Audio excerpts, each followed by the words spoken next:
Hello बच्चों, कैसे हैं सभी? I hope you are fine. So I am here with the third part of the video of the chapter Microorganisms, Friends and Foe.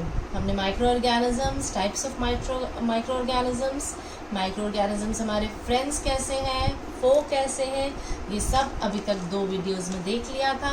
Now I am here with the third video जिसमें हम 2 topics करने वाले हैं, food preservation and nitrogen cycle. I hope आपको इन videos की help से अच्छे से समझ में आ रहा होगा एंड आप अपने सेल्फ नोट्स प्रिपेयर कर पा रहे होंगे. So now the today's first topic I am going to take up is food preservation. यानी हम फूड को प्रिजर्व कैसे करें. हमें अगर उसे लंबे समय तक ठीक रखना है तो हमें प्रिजर्व करना पड़ेगा. आपने देखा होगा कभी भी जब ब्रेड रखी जाती है, हम कुछ समय तक उसको नहीं ध्यान देते हैं, मॉइस्ट कंडीशंस होती हैं, नमी होती है, तो ब्रेड पे हमारी फंगस लग जाता है. देखा आपने ग्रीन कलर का. या कोई भी सब्जी, कोई भी खाने की चीज़ अगर बाहर पड़ी रह गई, या दूध फॉर दैट मैटर बॉयल नहीं किया, या गर्मी बहुत है तो हमारा दूध और सब्जी वगैरह ख़राब हो जाती है. तो अब वो क्यों ख़राब हो जाती है? बिकॉज माइक्रोब्स, जो हवा के अंदर जो माइक्रो ऑर्गेनिजम्स होते हैं वो उन पर अटैक करते हैं और उन्हें स्पॉइल कर देते हैं, उसके अंदर ग्रो करने लगते हैं, जिससे उनकी स्मेल भी ख़राब हो जाती है, उनका टेस्ट भी बिगड़ जाता है. नाउ अब हम क्या करें कि हम अपने क्या करते हैं, हम बॉयल कर देते हैं या फ्रिज में रख देते हैं, यानी उसको कोल्ड कंडीशंस में रख देते हैं या उनको बॉयल कर देते हैं, क्योंकि बहुत बॉइलिंग से भी और ठंडी जगहों पे रखने से भी उनके जो माइक्रोब्स हैं उनकी ग्रोथ इनहिबिट हो जाती है, यानी ग्रोथ रुक जाती है. और भी कई तरीके हैं जिसके द्वारा हम अपने फूड को लंबे टाइम तक प्रिजर्व रख सकते हैं. आपने होगा कि कभी हमने मैंगोज़ रख दिए बाहर और कुछ टाइम तक यूज़ नहीं किया, उनको बाहर ही पड़े रहने दिया, तो वो ख़राब हो जाते हैं, स्मेल भी आने लगती है. लेकिन उन्हीं मैंगोज़ का अगर कच्चा आम है उसका हम अचार खाते हैं, वो कितने सालों तक भी चल जाता है. सो यानी उसके अंदर कुछ ना कुछ इस तरह के इंग्रेडिएंट्स हमने डाले हैं जो उसे लंबे समय तक प्रिजर्व रखते हैं. Yes, so those chemicals or substances which are added to the food to preserve it for a longer duration are known as preservatives.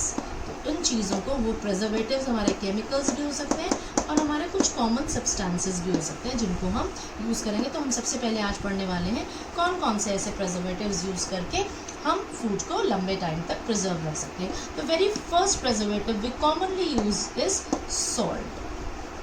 आपने देखा होगा कोई भी अचार जब हम बनाते हैं उसमें हम एक्स्ट्रा सॉल्ट डालते हैं, नमक तेज़ डलता है उसके अंदर, क्योंकि नमक एक बहुत अच्छा प्रिजर्वेटिव है. कोस्टल एरियाज़ में जहाँ मीट, ये आपका मछली वगैरह ज़्यादा खाई जाती है, उसके ऊपर भी नमक डाल के रख दिया जाता है ताकि वो ख़राब ना हो. तो सॉल्ट क्या करता है? सॉल्ट बैक्टीरिया और माइक्रोब्स की ग्रोथ को चेक करता है, यानी उसकी ग्रोथ को रोक देता है. सो कभी भी हमें कोई चीज़ अगर लंबे समय तक प्रिजर्व रखनी है, आपने चटनी बनाई आम की या अचार बनाया, तो उसके अंदर थोड़ा सा एक्स्ट्रा नमक डलता है. तो salt acts as a preservative. So meat, fish, amla, raw mangoes, इन सभी को हम लंबे समय तक अगर प्रिजर्व रखना है तो हम उसके अंदर सॉल्ट ऐड कर देंगे. Salt is a natural preservative. The second preservative we commonly use is sugar, यानी चीनी.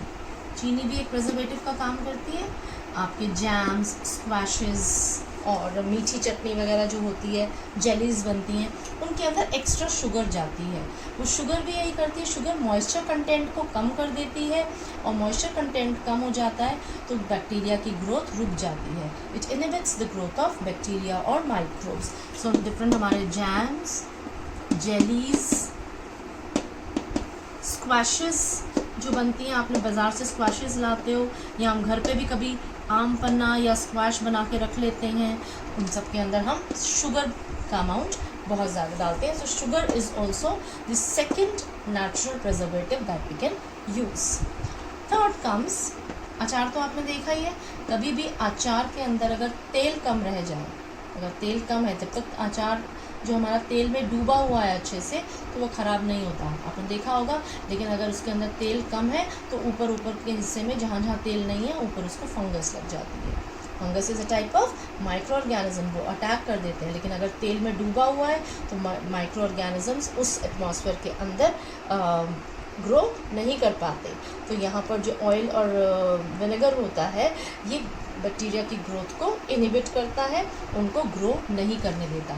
So third kind of preservative is oil and vinegar. Vinegar जानते हैं ना सभी, विनेगर इज सिरका।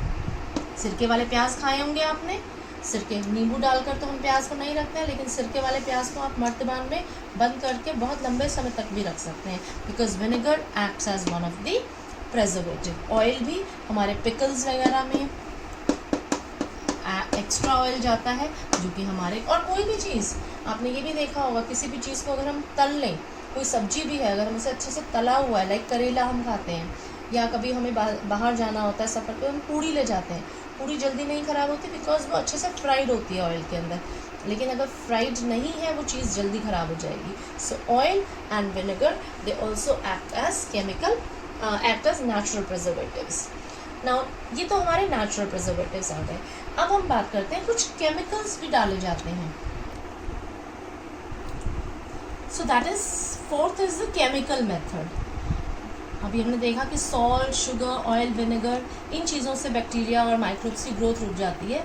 तो इसके अलावा कुछ chemicals, like one of the chemical is sodium benzoate,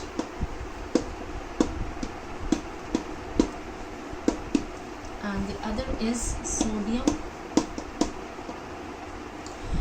metabisulfate.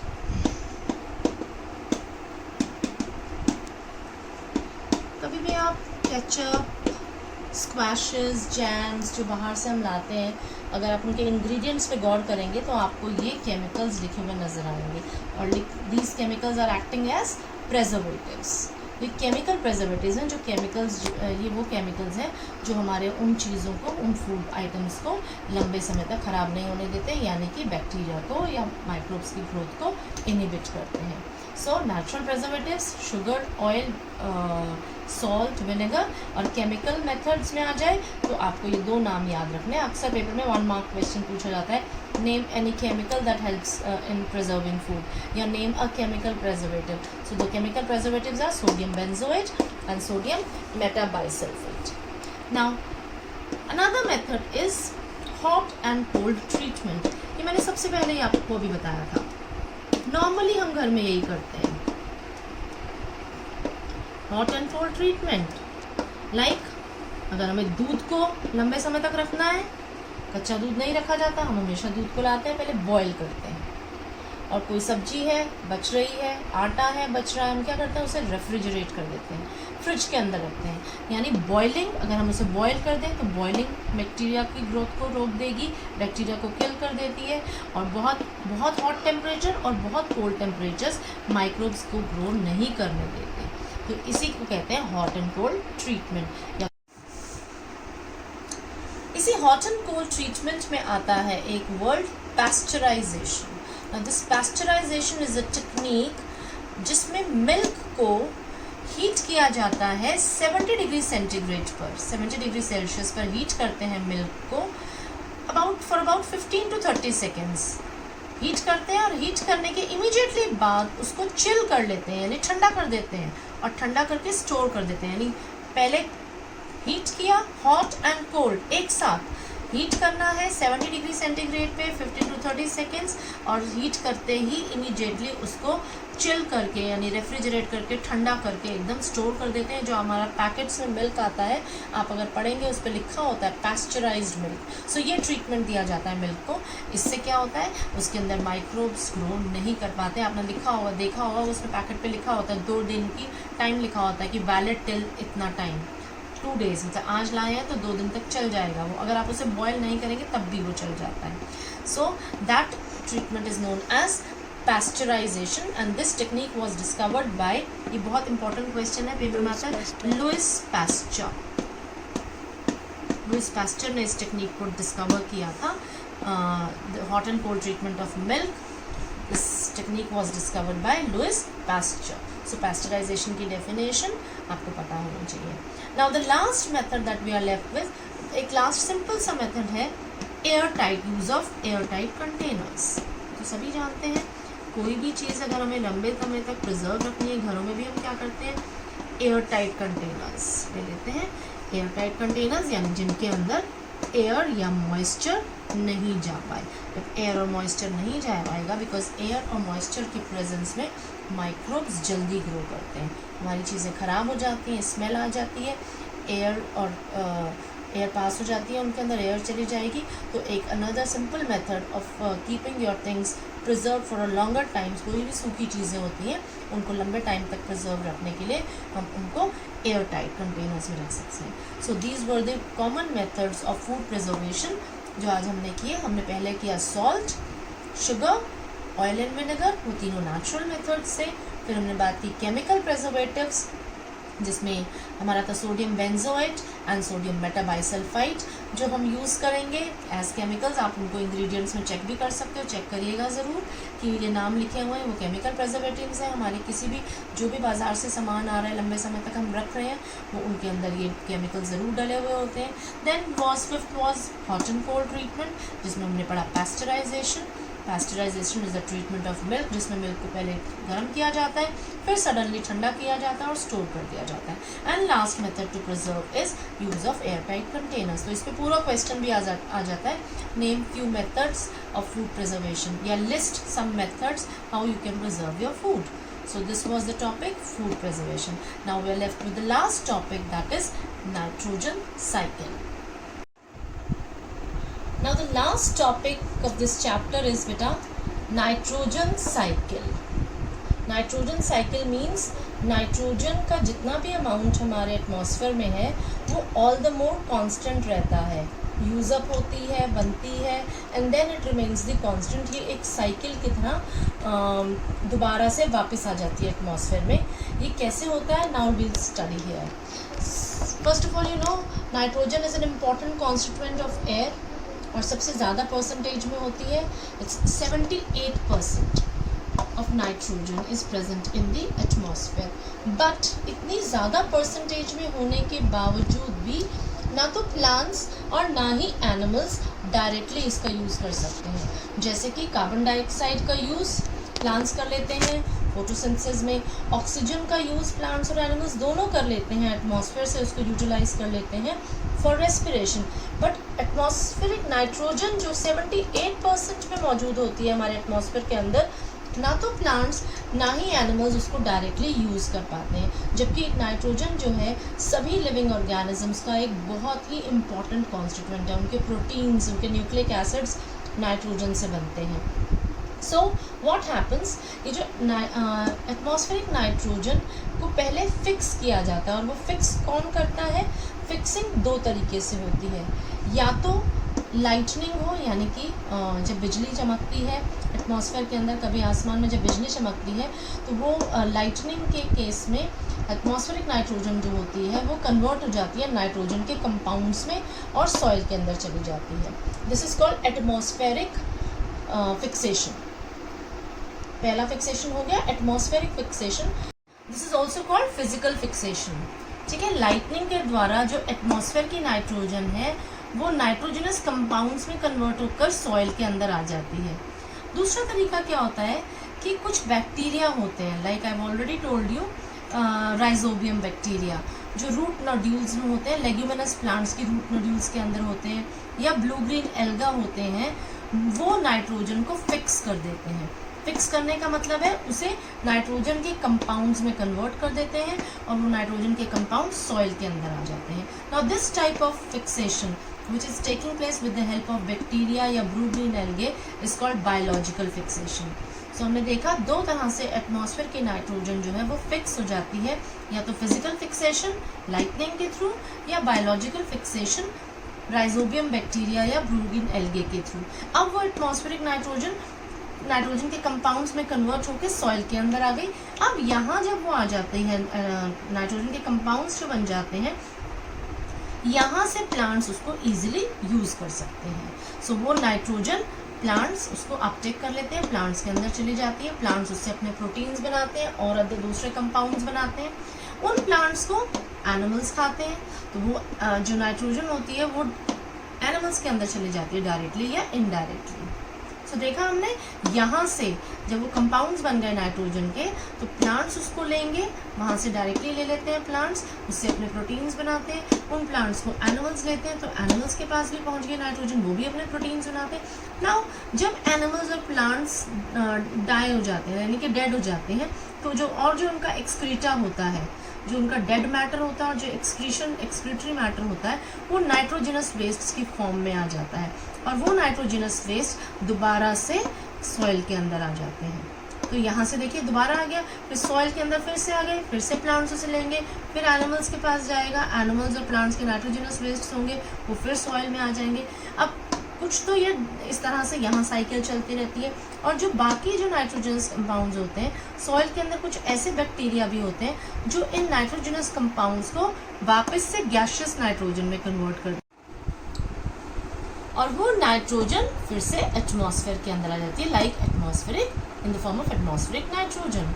So this way जो ऑल द मोर जो परसेंटेज है नाइट्रोजन का एटमॉस्फेयर के अंदर मोर और लेस कांस्टेंट रहता है। तो हमने देखा एटमॉस्फेरिक नाइट्रोजन इस तरह से पूरी साइकिल्स, कितनी थी नाइट्रोजन, 78%। पहले उसको डायरेक्टली यूज़ नहीं कर सकते, नीदर प्लांट्स नॉर एनिमल्स, उसका फिक्सेशन होगा या तो लाइटनिंग के through, that is physical fixation, या बैक्टीरिया के through, that is biological fixation. वो कंपाउंड्स बन जाएंगे, सॉइल के अंदर आ जाते हैं, उनको प्लांट्स ले लेते हैं, प्लांट्स अपने प्रोटीन्स बनाते हैं, दूसरे चीज़ें और बनाते हैं, फिर एनिमल्स उन्हें खाते हैं, वो एनिमल्स के अंदर भी आ गए नाइट्रोजन, वो अपने प्रोटीन्स बनाते हैं। जब एनिमल्स और प्लांट्स दोनों डेड हो जाते हैं, तो उनका जो नाइट्रोजनस वेस्ट है उसको भी कुछ बैक्टीरिया और फंगस कंपाउंड्स में कन्वर्ट कर देते हैं, नाइट्रोजन के कंपाउंड्स में।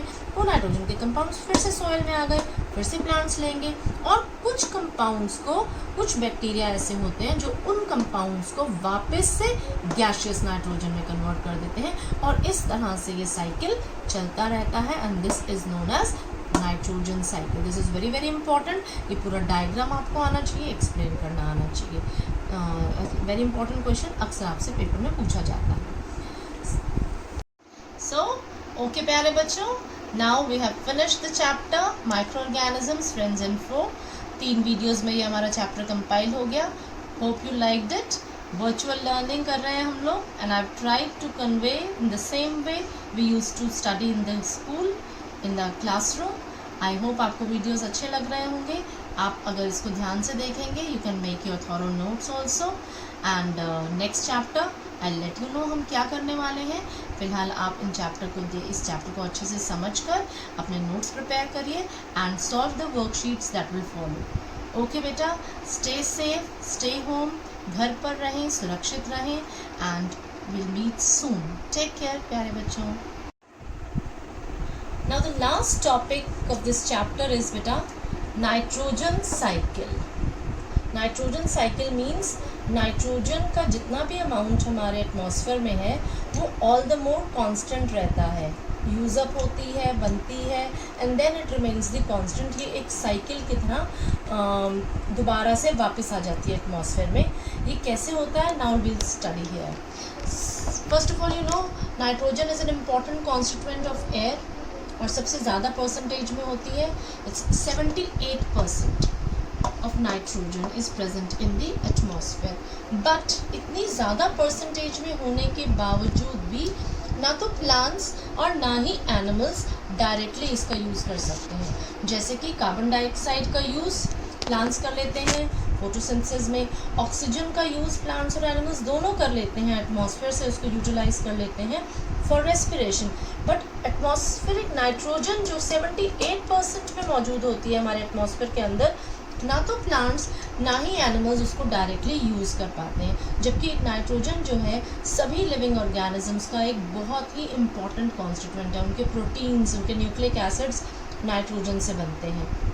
सो व्हाट हैपन्स, ये जो एटमॉस्फेरिक नाइट्रोजन को पहले फिक्स किया जाता है, और वो फिक्स कौन करता है? फिक्सिंग 2 तरीके से होती है। या तो लाइटनिंग हो, यानी कि जब बिजली चमकती है एटमॉस्फेयर के अंदर, कभी आसमान में जब बिजली चमकती है तो वो लाइटनिंग के केस में एटमॉस्फेरिक नाइट्रोजन जो होती है वो कन्वर्ट हो जाती है नाइट्रोजन के कंपाउंड्स में और सॉइल के अंदर चली जाती है। This is called atmospheric fixation. पहला फिक्सेशन हो गया atmospheric fixation. This is also called physical fixation. ठीक है, लाइटनिंग के द्वारा जो एटमॉस्फेयर की नाइट्रोजन है वो नाइट्रोजनस कंपाउंड्स में कन्वर्ट होकर सॉइल के अंदर आ जाती है। दूसरा तरीका क्या होता है कि कुछ बैक्टीरिया होते हैं, like I have already told you, rhizobium bacteria जो रूट नोड्यूल्स में होते हैं, लेग्यूमिनस प्लांट्स की रूट नोड्यूल्स के अंदर होते हैं, या ब्लू ग्रीन एल्गा होते हैं, वो नाइट्रोजन को फिक्स कर देते हैं। फिक्स करने का मतलब है उसे नाइट्रोजन के कंपाउंड्स में कन्वर्ट कर देते हैं और वो नाइट्रोजन के कंपाउंड सॉइल के अंदर आ जाते हैं। Now this type of fixation which is taking place with the help of bacteria या blue green algae is called biological fixation. So हमने देखा दो तरह से एटमॉस्फेयर की नाइट्रोजन जो है वो फिक्स हो जाती है, या तो फिजिकल फिक्सेशन लाइटनिंग के थ्रू, या बायोलॉजिकल फिक्सेशन राइजोबियम बैक्टीरिया या ब्लू ग्रीन एल्गे के थ्रू। अब वो एटमॉस्फेरिक नाइट्रोजन के कंपाउंड्स में कन्वर्ट होकर सॉइल के अंदर आ गई। अब यहाँ जब वो आ जाते हैं, नाइट्रोजन के कंपाउंड्स जो बन जाते हैं, यहाँ से प्लांट्स उसको इजीली यूज कर सकते हैं। सो वो नाइट्रोजन प्लांट्स उसको अपटेक कर लेते हैं, प्लांट्स के अंदर चली जाती है, प्लांट्स उससे अपने प्रोटीन्स बनाते हैं और दूसरे कंपाउंड्स बनाते हैं। उन प्लांट्स को एनिमल्स खाते हैं, तो वो जो नाइट्रोजन होती है वो एनिमल्स के अंदर चली जाती है डायरेक्टली या इनडायरेक्टली। तो देखा हमने, यहाँ से जब वो कंपाउंड्स बन गए नाइट्रोजन के, तो प्लांट्स उसको लेंगे, वहाँ से डायरेक्टली ले लेते हैं प्लांट्स, उससे अपने प्रोटीन्स बनाते हैं। उन प्लांट्स को एनिमल्स लेते हैं, तो एनिमल्स के पास भी पहुँच गए नाइट्रोजन, वो भी अपने प्रोटीन्स बनाते हैं। नाउ जब एनिमल्स और प्लांट्स डाई हो जाते हैं, यानी कि डेड हो जाते हैं, तो जो उनका एक्सक्रीटा होता है, जो उनका डेड मैटर होता है और जो एक्सक्रीटरी मैटर होता है, वो नाइट्रोजनस वेस्ट की फॉर्म में आ जाता है, और वो नाइट्रोजनस वेस्ट दोबारा से सॉइल के अंदर आ जाते हैं। तो यहाँ से देखिए दोबारा आ गया, फिर सॉइल के अंदर फिर से आ गए, फिर से प्लांट्स उसे लेंगे, फिर एनिमल्स के पास जाएगा, एनिमल्स और प्लांट्स के नाइट्रोजनस वेस्ट होंगे, वो फिर सॉइल में आ जाएंगे। अब कुछ तो ये इस तरह से यहाँ साइकिल चलती रहती है। और जो बाकी जो नाइट्रोजनस कंपाउंड्स होते हैं, सॉइल के अंदर कुछ ऐसे बैक्टीरिया भी होते हैं जो इन नाइट्रोजनस कंपाउंड्स को वापस से गैसियस नाइट्रोजन में कन्वर्ट कर, और वो नाइट्रोजन फिर से एटमॉस्फेयर के अंदर आ जाती है, like atmospheric in the form of atmospheric nitrogen. So this way जो ऑल द मोर जो परसेंटेज है नाइट्रोजन का एटमॉस्फेयर के अंदर मोर और लेस कांस्टेंट रहता है। तो हमने देखा एटमॉस्फेरिक नाइट्रोजन इस तरह से पूरी साइकिल्स, कितनी थी नाइट्रोजन 78%, पहले उसको डायरेक्टली यूज़ नहीं कर सकते, नीदर प्लांट्स नॉर एनिमल्स, उसका फिक्सेशन होगा या तो लाइटनिंग के through, that is physical fixation, या बैक्टीरिया के through, that is biological fixation. वो कंपाउंड्स बन जाएंगे, सॉइल के अंदर आ जाते हैं, उनको प्लांट्स ले लेते हैं, प्लांट्स अपने प्रोटीन्स बनाते हैं, दूसरे चीज़ें और बनाते हैं, फिर एनिमल्स उन्हें खाते हैं, वो एनिमल्स के अंदर भी आ गए नाइट्रोजन, वो अपने प्रोटीन्स बनाते हैं। जब एनिमल्स और प्लांट्स दोनों डेड हो जाते हैं, तो उनका जो नाइट्रोजनस वेस्ट है उसको भी कुछ बैक्टीरिया और फंगस कंपाउंड्स में कन्वर्ट कर देते हैं, नाइट्रोजन के कंपाउंड्स में। वो नाइट्रोजन के कंपाउंड्स फिर से सॉइल में आ गए, फिर से प्लांट्स लेंगे, और कुछ कंपाउंड्स को, कुछ बैक्टीरिया ऐसे होते हैं जो उन कंपाउंड्स को वापस से गैसियस नाइट्रोजन में कन्वर्ट कर देते हैं, और इस तरह से ये साइकिल चलता रहता है, and this is known as nitrogen cycle. This is very very important. ये पूरा डायग्राम आपको आना चाहिए, एक्सप्लेन करना आना चाहिए। वेरी इंपॉर्टेंट क्वेश्चन अक्सर आपसे पेपर में पूछा जाता है। सो ओके प्यारे बच्चों, now we have finished the chapter microorganisms friends and foe. 3 videos में ये हमारा चैप्टर कंपाइल हो गया। Hope you liked it. Virtual learning कर रहे हैं हम लोग, and I have tried to convey in the same way we used to study in the school, in the classroom. I hope आपको वीडियोस अच्छे लग रहे होंगे। आप अगर इसको ध्यान से देखेंगे, you can make your thorough notes also, and next chapter I let you know हम क्या करने वाले हैं। फिलहाल आप इस चैप्टर को अच्छे से समझकर अपने नोट्स प्रिपेयर करिए and solve the worksheets that will follow. Okay बेटा, स्टे सेफ, स्टे होम, घर पर रहें, सुरक्षित रहें, and will meet soon. Take care प्यारे बच्चों।